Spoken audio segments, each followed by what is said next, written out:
إخوان أخوات، مرحبا بكم. حديث كبير هذه الأيام على تغييرات محتملة في الإجراءات التي تهم المواطن المغربي. السؤال اللي كيسولو الجميع: هاد التغييرات غادي تكون مفيدة ولا غادي تزيد الضغط على المعيشة؟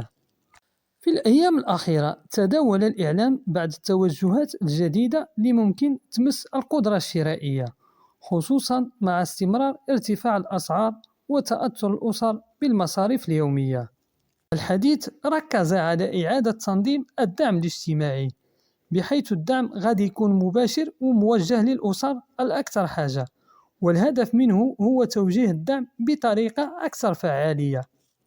كما تم الحديث عن تشديد المراقبة على الأسواق لمحاربة الاحتكار والمضاربة وضمان استقرار الأسعار المواد الأساسية.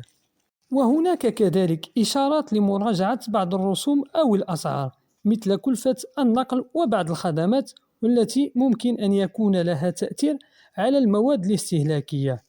ولكن إخواني أخواتي، من المهم أن نذكر أن جميع هذه التوجهات مبنية على تصريحات ومؤشرات إعلامية، ولم يصدر أي بلاغ رسمي نهائي بعد. شاركنا رأيك في التعليقات. هل تعتقد أن هذه التغييرات غادي تفيد الأسر؟ وما تنساش الاشتراك وتفعيل الجرس باش توصلك كل المستجدات أولا بأول. فالشارع المغربي متابع بشغف، والناس كتساءل: هل هذه التغييرات غادي تحسن المعيشة ولا مجرد إجراءات شكلية؟ الأيام المقبلة غادي توضح الأمور أكثر، وأي إعلان رسمي غادي يبان تأثيره مباشرة على السوق وعلى جيوب المواطن.